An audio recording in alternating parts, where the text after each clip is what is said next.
Hey guys, this is Matt Core from ControlPaint.com, and today we're going to talk about getting clean ellipses in Photoshop.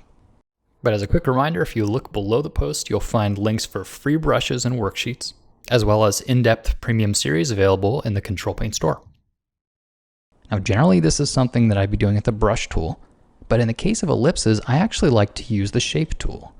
So I'm going to make a new layer here on top of my line drawing. I'll select the ellipse tool, and make sure you have this shape selected. This is not a path and it's not pixels. It'll really work best this way. And I have no fill, but I do have a stroke. And that's how it's going to have this outlined look.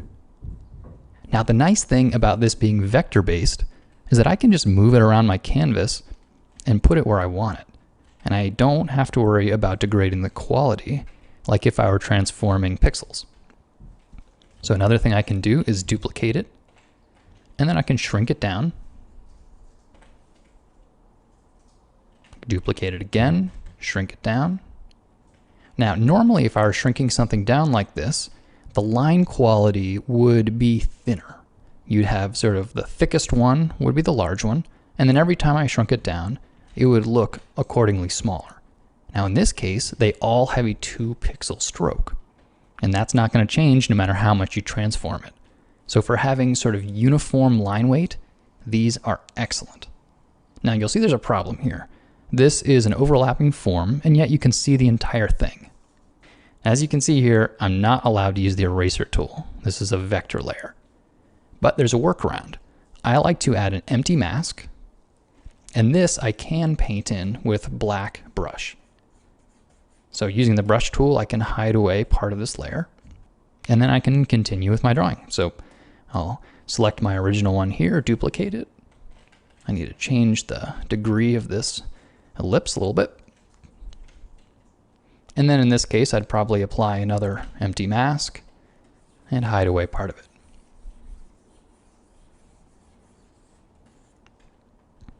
So when I hide my underdrawing here, you can see that these lines are very precise. And eventually, if you want them to be editable like a normal bitmap layer, no problem. I'll make just an empty layer here, select that as well as all of my other shape layers, and merge visible. So there you have normal layers just like you're used to working with. Now at the end of the day, it's always important to be able to draw freehand ellipses. It's just one of the things that comes along with drawing.